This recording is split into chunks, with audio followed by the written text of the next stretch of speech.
হতো।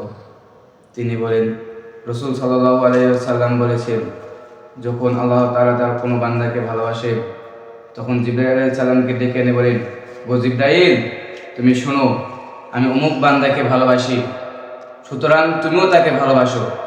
এবং জিবরাইল আলাইহিস সালাম তাকে ভালোবাসতে থাকে এবং ঘোষণা করে দিন যে আসমানবাসীরাও তাকে ভালোবাসতে শুরু করেন, কেননা আল্লাহ তাআলা তাকে নিজে ভালোবাসেন।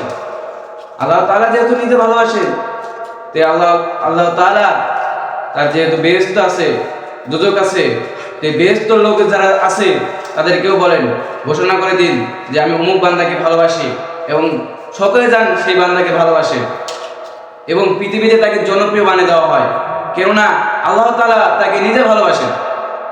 আল্লাহ তাআলা তাকে নিজে ভালোবাসেন।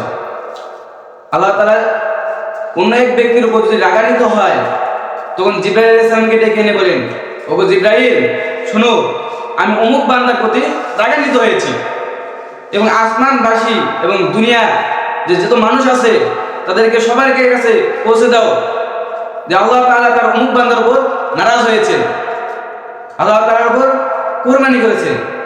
যে আল্লাহ তাআলার সাথে নাফরমানি করে সে ভালো বান্দা হতে পারে না, সে মুনাফিক, সে কাফের, সে নাস্তিক।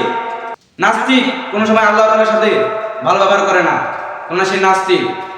সে ভালো বান্দা যদি হয়ে থাকতো যে আল্লাহ তাআলার সাথে ভালো ব্যবহার করতো, আল্লাহ তাআলা 5 ওয়াক্ত নামাজ হুকুম সে ভালো মতো আদায় করতো।